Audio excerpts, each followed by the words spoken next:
இப்பொழுது இந்த FIR registration போட்டிருக்கிறார்கள்.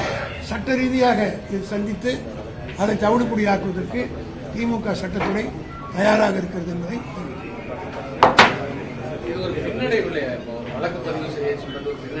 அது எப்படி பின்வழியாகும்? சிபிஐ வழக்கு போட்டு சிபிஐ விசாரணை பண்ணோன்னு சொன்ன எடப்பாடியே தொடர்ந்து சீஃப் மினிஸ்டர் இருந்தாரா இல்லையாவோ? இருந்தாரா இல்லையா?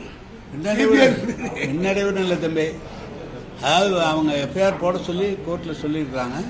ஏற்கனவே டீட்டெயில் என்கொயரி தமிழ்நாடு அரசு சார்பாக முதலமைச்சர் என்கொயரி பண்ணி டீட்டெயில் என்கொயரி நடந்துகிட்டு இருக்கும்போது பப்ளிக் லிட்டிகேஷன் கேஸில் இவர் பேரில் வழக்கு பதிவு பண்ணணும்னு போட்டதில் கோர்ட்டு இப்போ வந்து எஃப்ஐஆர் போட சொல்லி எஃப்ஐஆர் போடுறதுக்கு முந்தைய டீட்டெயில் என்கொயரி பண்ணியிருக்காங்க. இதில் எந்த தவறும் நாங்கள் செய்யலை.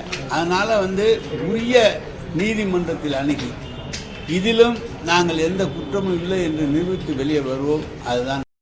நேற்றைய தினம் சட்டமன்றத்தில் வந்து ஓபிஎஸ் ஆதரவு வந்து திமுக அரசை பாராட்டி நீங்கள் தான் வந்து வரப்போகிறீங்க அப்படின்ற மாதிரிலாம் சொல்லியிருப்பார். அதே மாதிரி வந்து ஓபிஎஸும் வந்து வெளியில் வந்து பத்திரிகையாளர் பேட்டி கொடுக்கும்போது நல்லாட்சி நடத்திருக்காரு அப்படின்னு சொல்கிற மாதிரி வந்து சர்டிஃபிகேட் கொடுத்துருப்பார்.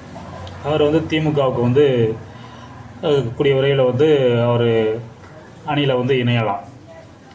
ஆனால் வந்து ஓபிஎஸ்லாம் ஒரு ஆளா அப்படிங்கிற மாதிரிலாம் கேட்க முடியாது. ஏன்னா வந்து சிறு துரும்பும் பல்குத்த உதவும் சிறுதுளி பெருவெள்ளம் அப்படிங்கிற மாதிரி வந்து இப்போ தேமுதிக வந்ததுக்கப்புறம் இப்போ ஓபிஎஸ் வந்து அணியில் இணைஞ்சிருக்காரு. அது மாதிரி வந்து நிறைய வந்து திமுக அணிக்கு வந்து ப்ளஸ்ஸாக தான் சேர்ந்துக்கிட்டு இருக்கிறத விட எதிரணிலாம் வந்து உண்மையிலேயே வந்து இப்போ கப்சிப்னு ஆகிப்போச்சு. கூட்டணியில் இருக்க காங்கிரஸே கப்சிப்னு ஆகிப்போச்சு. இதனால் வந்து தூரத்து இடிப்புழக்கம் மாதிரி முழங்கிட்டு இருந்தாங்க. ராகுல் காந்தி கள்ள மௌனம் சாதிச்சார்.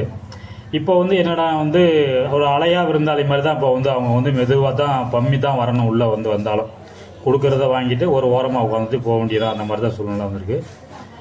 அதனால் வந்து O+ அப்படி தான் சொல்ல முடியும். ஓபிஎஸ் வந்தது ஒரு O+ தான்.